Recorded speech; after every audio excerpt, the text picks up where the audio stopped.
बिस्मिल्लाहिर्रहमानिर्रहीम, अस्सलाम वालेकुम। मैं शाहिद सकलैन हूँ। आप मुझे मेरे यूट्यूब चैनल फेसबुक पेज पे देख रहे हैं। आज 4 अप्रैल है और जुमेरात का दिन है। बड़े दिनों से हमने अमीर बालाज टीपू कत्ल केस के हवाले से बात नहीं की। कुछ डेवलपमेंट्स थी जो मैं आपके साथ शेयर करनी थी, लेकिन ज़ाहिर है कुछ मामलात, कुछ मसरूफियात की वजह से उनके ऊपर बात नहीं हो सकी।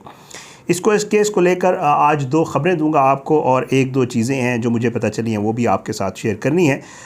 तो आज एक तो बाकायदा तौर पे जो है वो एहसन शाह के हवाले से एक ख़बर आई है, जो कि इस वक्त जो है वो जेल में बंद है। उस जेल में क्या हुआ, सेंट्रल जेल में कोई वाक़या हुआ है, उस वाक़े के हवाले से आज आपके साथ कुछ मालूमात शेयर करनी है। और साथ साथ जो है 2 डेड बॉडीज़ और 2 रिपोर्ट्स के हवाले से बात की जा रही है। क्या ताल्लुक़ है इनका आपस में और क्या कुछ होने जा रहा है आने वाले दिनों में। इस केस को जो है वो एक पूरी, आपको पता है, इन्वेस्टिगेशन टीम है जिसको आफ्ताब पहलवान साहब जो है वो हेड कर रहे हैं, वो इसके ऊपर काम कर रही है।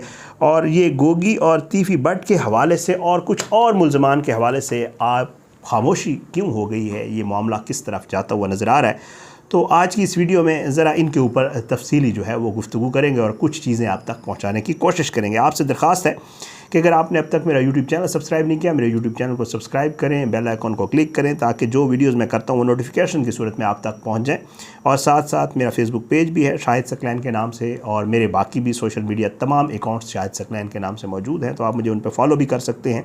वीडियोज़ को लाइक और शेयर किया करें और अपना फ़ीडबैक जो है वो कमेंट्स की सूरत में ज़रूर दिया करें। बहरहाल जी, इस मामले में आपको पता है 18 फरवरी का ये वाक़या हुआ और 18 मार्च भी हो गया और अब तो 18 अप्रैल भी आने वाला है। लेकिन इस मामले में कुछ दिन बड़ी ज़बरदस्त, बड़ी तेज़ी से डेवलपमेंट्स हुई, कुछ गिरफ़्तारियाँ हुई और उन गिरफ़्तारियों की निशानदेही के ऊपर कुछ मज़ीद गिरफ़्तारियाँ हुई जो हम साथ साथ आपके साथ शेयर भी करते रहे। बहरहाल आपको पता है इस मामले में जो अमीर बालाज का जो मेन दोस्त था एहसन शाह, जो उसको गिरफ़्तार किया गया और उसके बाद कुछ रिमांड्स के बाद अब वो जुडिशल पे, और साथ साथ मलिक सुहेल जो सहूलतकार है उसको भी अदालत में पेश किया गया और इन दोनों को जेल भेज दिया गया। उसके अलावा कुछ गिरफ़्तारियाँ हुई थी जिनका जिक्र हमने आपसे बारहा किया था, जिसमें नदीम वाई है, जिसमें अली असगर है, जिसमें इरफान है, जिसमें और भी कुछ लोग हैं। उनके हवाले से जो है आपको पता है कि जी पुलिस जो है उसने खामोशी अख्तियार की हुई है। ना तो उनकी गिरफ़्तारी डाली गई है, गिरफ़्तारी जब डाली जाती है आपको पता है लोग ज़ेर हिरासत इन्वेस्टिगेट किया जाता है, पुलिस गिरफ़्तारी डालती है और गिरफ़्तारी डालने के बाद उसको अदालत में पेश करती है ताकि रिमांड लिया जा सके। 2 लोगों का रिमांड हो गया, बाकी लोगों का कोई पता नहीं है और इत्तलात ये हैं कि वो लोग घर भी नहीं पहुँचे हैं। तो इसका मतलब ये अभी तक वो ज़ाहिर है पुलिस की हिरासत में होंगे, पुलिस ने उनको उठाया था। तो इनके मामले के ऊपर पुलिस आगे क्या करने जा रही है इसके ऊपर फ़िलहाल खामोशी है और अभी इसकी कोई ख़बर नहीं मिल रही कि उनको कब और क्यों और क्या किस सूरत में पेश किया जाएगा। तो ये एक बात है कि आखिर उनको क्यों नहीं पेश किया जाए। एक और चीज़ थी जो हम आपको बारहा बताते रहे, और वो ये है कि पुलिस को एक CIA या कोई पुलिस जो है एक प्रेस कॉन्फ्रेंस करने जा रही है और वो प्रेस कॉन्फ्रेंस भी फ़िलहाल डिले का शिकार है। वो क्यों डिले का शिकार है इसके ऊपर भी खामोशी है। और साथ साथ आपको पता है गोगी और तीफ़ी बट के हवाले से भी कुछ चीज़ें हैं, तो आपके साथ आगे चल के शेयर करता हूँ। पहले आपको बता दूँ जी, सेंट्रल जेल से जो है वो एक बड़ी ख़बर आई है और वो एहसन शाह के हवाले से बताया ये जा रहा है। ख़बर ये निकली है और ये बड़ी हैरान कुन, खैर ख़बर तो ठीक ही है, ज़ाहिर है कि जी ऐसा होना चाहिए ऐसे बंदे के साथ जिसने अपने एक ऐसे दोस्त को जो उसकी ज़िंदगी बनाने वाला था, जिसने उसको इस मकाम पे लाया था, उसके साथ उसने गद्दारी की, तो उसके साथ यही होना चाहिए। पता ये चला है कि जी एहसन शाह को जब जेल शिफ्ट किया गया तो वहाँ पर एहसन शाह को बहुत बुरी तरह मारा गया है। इतनी बुरी तरह मारा गया है कि एहसन शाह ने वहाँ पे उसकी हालत बिगड़ गई, उसकी हालत ख़राब हो गई।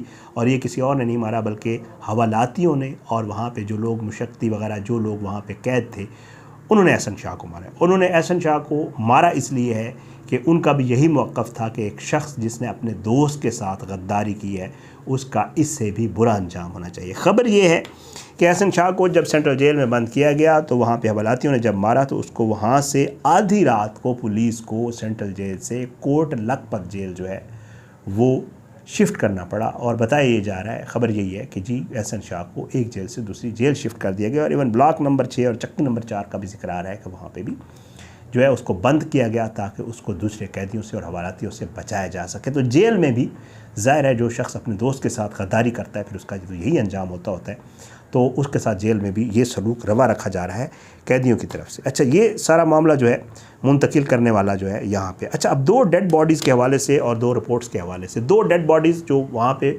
वक़ुआ से मिली थी, एक अमीर बलाज की थी और दूसरी जो है वो मुज़फ़्फ़र शाह की थी। लेकिन हैरान कुन तौर पर वहाँ पर मौजूद जो असलहा था, जिसमें एक पिस्टल था मुज़फ़्फ़र का और दूसरा जो बलाज के गार्ड्स थे उनसे भी जो है वो असला जो वहाँ पे मौजूद था वो भी ले लिया गया और जो बाकी उनका असला था वो ले लिया गया। और इन दोनों असलहे जो थे और जो वहाँ पे खोल मिले थे उनका फोरेंसिक करवाया गया था। अब 2 डेड बॉडीज़ अमीर बलाज की और शूटर मुज़फ़्फ़र की। अमीर बलाज की रिपोर्ट आई, उसमें गोलियां लगी हुई, लेकिन 2 गोलियां उनका पता नहीं चल रहा कहाँ से आई, किसने मारी, उसकी अभी तक कोई रिपोर्ट नहीं आई है। आल दो बाकी गोलियों का हमने आपको बता दिया कि किस तरह जो 5 गोलियां लगी थी, जो 2 और गोलियां थी, लेकिन उन 2 गोलियों का फ़िलहाल कोई नहीं पता चल रहा। पुलिस ने खोल इकट्ठे किए, पुलिस ने असला इकट्ठा किया, उनका फोरेंसिक करने के लिए दिया। उनका फोरेंसिक रिपोर्ट्स अभी तक नहीं आई हैं, जिसके ऊपर ये बेस करेगा या पता चलेगा कि ये फोरेंसिक रिपोर्ट से पता चलेगा कि कौन सा असला किसको कत्ल करने के लिए इस्तेमाल किया गया है और जो असला वहाँ पे मौजूद था क्या वही इस्तेमाल किया गया या उसके अलावा भी कोई असला इस्तेमाल हुआ है। तो अभी तक वो फोरेंसिक रिपोर्ट्स भी नहीं आई हैं, तो उसके हवाले से भी सवालात हैं कि वो फोरेंसिक रिपोर्ट्स कब तक आएंगी। और पुलिस एक्सपेक्ट कर रही है कि जल्द वो फोरेंसिक रिपोर्ट्स आएंगी और वो बड़ा किरदार अदा करेंगी उस असलहे की शनाख्त में कि कौन सा असला इन दोनों को मारने के लिए। तो ये जो 2 डेड बॉडीज़ मिली थी और उनकी जो 2 रिपोर्ट्स आनी हैं वो बड़ी मैटर कर रही हैं इस केस में, और उसके हवाले से भी फ़िलहाल कोई रिपोर्ट अभी तक जो है वो नहीं आ पाई। अच्छा, उसके अलावा जी गोगी और तीफी भट्ट के हवाले से अगर हम बात करें, एक चीज़ मैंने आपके साथ शेयर की थी कि जी जो इश्तिहारी करार देने वाली कार्रवाई है वो पुलिस की सतह पे है, अभी तक अदालत से इश्तिहारी करार नहीं दिलवाया गया। वही बात हुई, पुलिस ने इश्तिहारी करार दिया, इसके बाद अदालत से इश्तिहारी करार होगा, उसके बाद एक प्रोसेस होगा, पुलिस इश्तिहारी करार देती होती है, टाइम देती होती है, उसके बाद जाके जो है वो रेड वारंट इशू करवाती है और उसके बाद एक पूरा प्रोसेस होता है, जिसके बाद आगे फिर मामला बढ़ता होता है और फिर इंटरपोल से रब्ता किया जाता है और it will take some time. मैंने आपको उस वक्त भी बता दिया था जिस दिन ये इश्तिहारी वाली खबर चली थी, लोगों ने कहा था कि अदालत ने इश्तिहारी करार दिया, लेकिन वो पुलिस ने इश्तिहारी करार दिया था। मैंने आपको क्लियर कर दिया था। तीफी भट्ट की गिरफ़्तारी के हवाले से अभी तक जो है वो प्रोसेस ही चल रहा है। इसी दौरान ये भी खबर मैंने आपको दे दी थी कि तीफी भट्ट शायद दुबई में मौजूद ही नहीं है, वो किसी और जगह चला गया और वो लंदन का आ रहा है कि शायद वो बरतानिया चला गया हुआ है।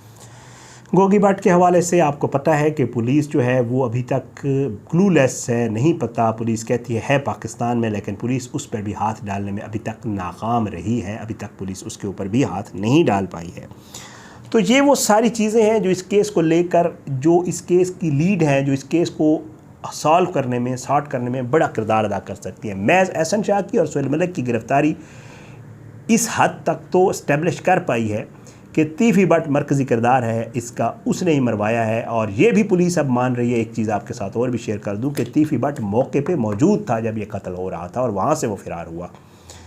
पुलिस ये भी कह रही है कि वहाँ पे और वो मुल्ज़मान थे, उनमें से कुछ बाहर और भी फ़रार हो गए, जिनमें से एक लड़का वो जो मैंने आपको बताया था जो शूटर था वो वहाँ से डायरेक्ट निकल गया था, सियालकोट एयरपोर्ट से बाहर निकला था। ये चीज़ें सारी चल रही हैं। अब इस एहसन शाह और अमीर बालाज केस को लेकर गिरफ़्तारियाँ और इसकी अब तक की जो फाइंडिंग को अगर मिला के देखें तो केस जो है अभी तक उसमें बहुत सारी चीज़ें मज़ीद आना बाकी है। पुलिस इसको लेकर कैसे चलती है, JIT इसके ऊपर जो काम कर रही है, कुछ ख़बरें, कुछ तफसीलात जो हमारे पास आती हैं हम आप तक ज़रूर शेयर करते हैं। लेकिन कुछ चीज़ें ऐसी होती हैं, ज़ाहिर बात है, जो पुलिस जो है वो हमें शेयर नहीं करती या लोगों के साथ शेयर नहीं करती। ज़ाहिर है पुलिस ने अपने मामलात को भी लेकर ख़ुद से चलना है, तो ज़ाहिर हम भी उम्मीद करते हैं और हमारी ये दुआ भी है कि पुलिस इस केस को जल्द से जल्द और बड़े अच्छे तरीके से जो है वो सॉर्ट आउट और इसकी फाइंडिंग्स ले ले, ताकि और एक प्रेस कॉन्फ्रेंस कर दे और बता दे कि ये मुल्ज़िम भी गिरफ़्तार हो गए, ये चीज़ें भी निकल आई हैं, ताकि ये जो कत्ल हुआ है जिसमें लोगों का बहुत बड़ा इंटरेस्ट है, पाकिस्तान में नहीं पूरी दुनिया से हमें भी मैसेजेस आते हैं जब इसके ऊपर वीडियोस करते हैं, तो पता चल सके कि आखिर अमीर बलाज का जो कत्ल हुआ था वो किस तरह और क्यों हुआ था और कैसे इसको एग्जीक्यूट किया गया था, और इसमें जो मरकज़ी किरदार है वो भी गिरफ़्तार हो ताकि उनका भी ट्रायल और आगे मामला चल सके। ये चीज़ें थी जो आज तक इस केस में कुछ मेरे पास डिटेल्स थी, मैंने कहा आपके साथ एक बार फिर शेयर कर दूं। और इस केस के ऊपर और बाकी जो केसेस हैं उनके ऊपर इंशाल्लाह इसी तरह बात होती रहेगी और जो जो चीज़ें मेरे पास रहेंगी हम आप तक ज़रूर पहुंचाया करेंगे।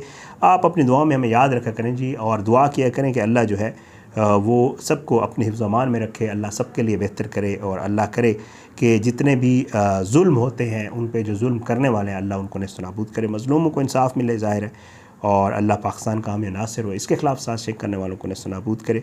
अपनी दुआ में याद रखा करें जी। इंशाअल्लाह अगली वीडियो में आपसे ज़रूर मुलाकात होगी। इजाज़त दें। दोनों मुल्ज़मान जुडिशल पे हैं, उनके हवाले से पुलिस जो भी रिपोर्ट जमा करवाएगी कोशिश होगी वो भी आपके साथ ज़रूर शेयर करें। अगली वीडियो में मुलाकात होगी। बशर्ते ज़िंदगी। पाकिस्तान ज़िंदाबाद। अल्लाह हाफ़िज़।